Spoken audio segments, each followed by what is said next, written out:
While every act of compassion makes a difference, few dedicate themselves as fully as one remarkable individual you're about to meet.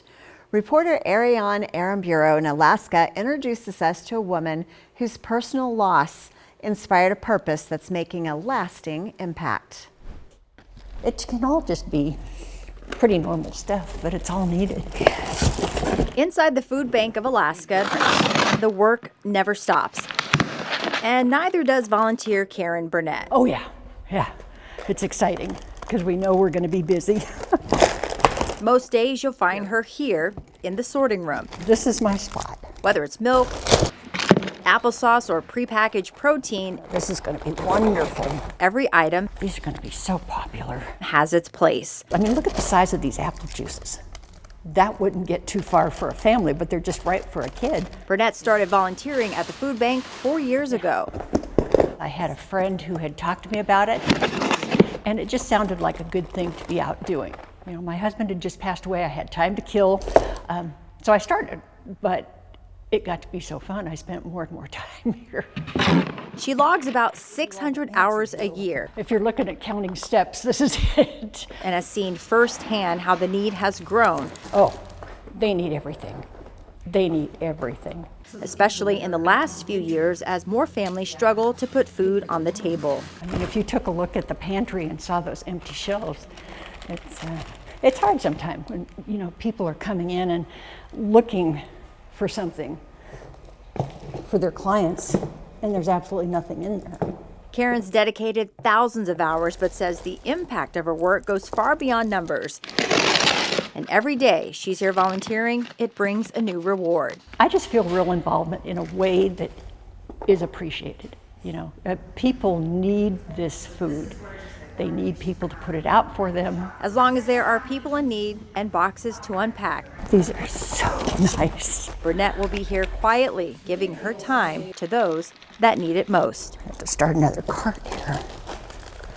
Well, you could certainly see her passion, and that was so smart of her to find something to do and to fill her time and something she could be really proud about doing.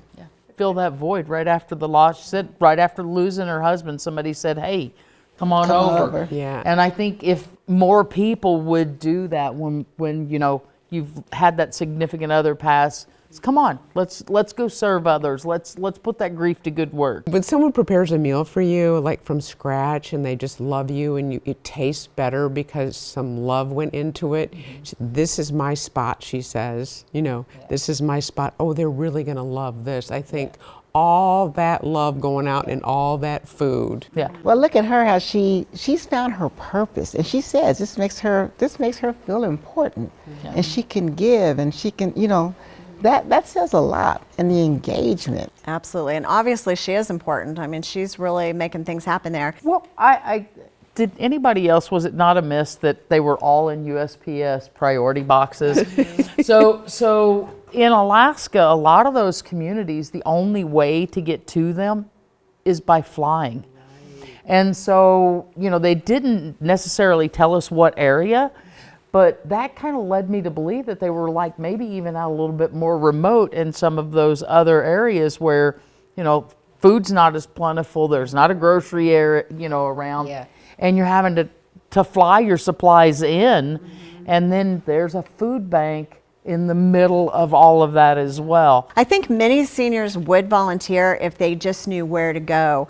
But if you can find the right spot to volunteer, it can really make a big difference. So you can call your Department of Aging, maybe local senior centers, make some phone calls, check around, look for senior expos, seminars, etc., and just do some sourcing and see what kind of opportunities there are for you to serve. I say go to a senior community and volunteer with your own peer group. They love to have that camaraderie. And there's a lot you can do there. There's a lot you can do there.